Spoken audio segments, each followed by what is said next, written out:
মতো নির্বাচন চায়, সুষ্ঠু নির্বাচন চায়, যেই নির্বাচনে পেশি শক্তি আর কালো টাকার খেলা চলবে না, এমন একটা নির্বাচন আমরা চাই। সময়ের জনপ্রিয় ডিজিটাল প্ল্যাটফর্ম বেঙ্গল টিভিতে আপনাদের স্বাগত। নরসিংদীবাসী আপনারাও কি চান? শিওর আপনারা চান? তাহলে বড় লড়াইয়ের জন্য প্রস্তুত থাকুন। এটা সহজে আসবে না, আমরা বুঝতে পারছি। একটা ধাক্কা 24শে জুলাই আগস্টে দেওয়া হয়েছে, আর একটা ধাক্কা এই জাতিকে দিতে হবে। তার সত্যিকারের অধিকার প্রতিষ্ঠিত করার জন্য আমাদের ভোটার তালিকা সংশোধন করতে হবে। যারা ভুয়া ভোটার তাদেরকে বাদ দিতে হবে। দুনিয়া থেকে যারা বিদায় নিয়েছেন তাদেরকে চিহ্নিত করে বাদ দিতে হবে। যে সমস্ত লোকেরা ভোটার হয়েছে কিন্তু নাম তালিকাভুক্ত হয় না, এই যুবকদেরকে তালিকাভুক্ত করতে হবে। এই জুলাই আগস্টের আন্দোলন সফল করতে সারা বিশ্ব বাংলাদেশের সাথে হাত মিটিয়ে একাকার ছিল। আমরা যেমন বাংলাদেশে ছিলাম, এই আন্দোলন করতে গিয়ে বিদেশেও আমাদের ভাইয়েরা জেলে গিয়েছে। তারা একই সাথে আমাদের সাথে যুদ্ধ করেছে, লিমিটেন্স বন্ধ করে স্বৈরাচারী সরকারকে লাল ফ্ল্যাগ দেখিয়েছে। আমরা তাদেরকেও সেলিউট জানাই। আমরা চাই তাদেরও প্রত্যেকটি প্রবাসী ভাই এবং বোনের এই নির্বাচনে তাদের ভোটাধিকার নিশ্চিত করতে হবে।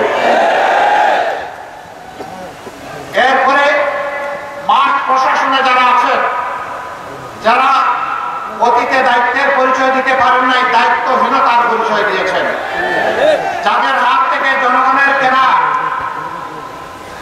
জনগণের পয়সায় কেনা ভুলে গেছে, জনগণের বুকে বিঁধেছে, আমরা তাদেরকে আগামী নির্বাচনে কোনো দায়িত্বে দেখতে চাই না। ওটা একদম সাফ, এখানে কোনো ধানাই বানাই নেই। তিনি প্রশাসনের যে পর্যায়ে থাকুন না কেন, কিন্তু প্রশাসনের সৎ এবং দেশপ্রেমিক অফিসার যারা আছেন তাদেরকে আমরা কথা দিচ্ছি, তোমাদের দায়িত্ব পালনে তোমাদের হাতে হাত মিলিয়ে দেশবাসী কাজ করবে ইনশাআল্লাহ। প্রিয় দেশবাসী, বাংলাদেশ জামাত ইসলামের বিরুদ্ধে অনেক অপবাদ রটানো হয়। আমি জিজ্ঞেস করি, বাংলাদেশ জামাত ইসলামের লোকেরা কি অন্য কোনো দেশ থেকে এখানে এসেছে? এখানেই তাদের জন্ম হয়েছে, আপনাদের সাথে বড় হয়েছে, আপনাদের সাথে বসবাস করে। তাদের চরিত্রের সার্টিফিকেট দেওয়ার জন্য আপনারাই যথেষ্ট। তবে আমি এটা দাবি করছি যে আমরা নিষ্পাপ, কোনো ভুল করি না। আমরা মানুষ, আমাদের পাপ হইতে পারে, ভুল হইতে পারে। পাপ হলে আল্লাহর কাছে মাপ চাইব, ভুল হলে যার কাছে ভুল হয়েছে তার কাছে ক্ষমা চাইব। কোন বন্ধু যদি আমাদেরকে আমাদের ভুল ধরিয়ে দেয়, আমরা তার কাছে কৃতজ্ঞ থাকি। তিনি যদি ইতিবাচক ভাবে ধরিয়ে দেন, আমরা বেশি কৃতজ্ঞ।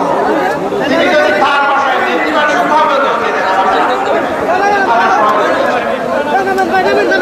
আমরা একটা বৈষম্যহীন, দুর্নীতিমুক্ত, বিশ্বাসমুক্ত মানবিক বাংলাদেশ,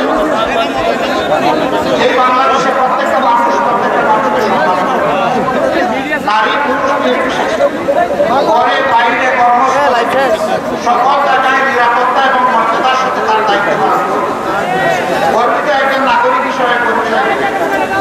ধর্ম বর্ণ নির্বিশেষে সমস্ত মানুষ তার ধর্ম পালন করবে, তার জন্য অন্যকে হস্তক্ষেপ করার সাহস করবে। আমরা এমন একটা মানবিক বাংলাদেশ চাই। সেই বাংলাদেশটা করতে গিয়ে আপনারা সবাই প্রস্তুত? আমাদেরকে সাহায্য করতে প্রস্তুত? কারো হাত উঠলো, কারো উঠলো না, বুঝতে পারলাম। আপনাদেরকে আন্তরিক অভিনন্দন, মোবারকবাদ। আমরা সেই বাংলাদেশ করতে চাই।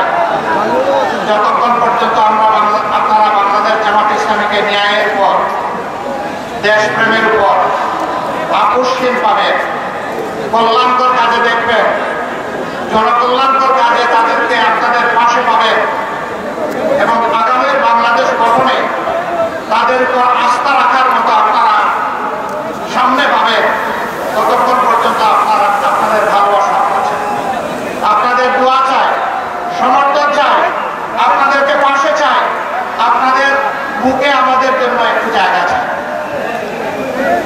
আপনারা বুকে এই জায়গাটা করে দিতে পারবেন? যদি সেই জায়গাটা করে দিতে পারেন, আমরা আপনাদেরকে ওয়াদা দিচ্ছি আমাদের সকল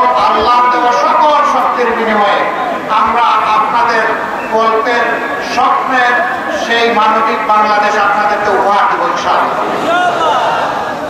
আল্লাহ তাআলা মুসলিম দিবসের রহম করুন, বাংলাদেশের উপর রহম করুন, শান্তির ফয়সালা নাযিল করুন, দেশকে আগামী একটা ন্যায় এবং সত্যের ভিত্তির পর, ইনসাফের পর, সুশাসনের পর, ন্যায় বিচারের পর একটা মানবিক দেশ হিসাবে গড়ে তোলার তৌফিক আল্লাহ তাআলা আমাদের সকলকে দান করুন। সাংবাদিক বন্ধু সবাইকে আমাদের ধন্যবাদ। আপনারা যারা কষ্ট করে এসেছেন তাদের প্রতি আমরা কৃতজ্ঞতা জ্ঞাপন করছি। আমরা আবারও বলছি, যুদ্ধ আমাদের শেষ হয়নি, যুদ্ধ আমাদের চলবে। মুক্তির পথে লড়াইয়ের ময়দানে আবারও দেখা হবে। আল্লাহ হাফেজ। বাংলাদেশ জিন্দাবাদ, বাংলাদেশ জামাত ইসলামী জিন্দাবাদ। আসসালামু আলাইকুম ওয়া রাহমাতুল্লাহি ওয়া বারাকাতুহু।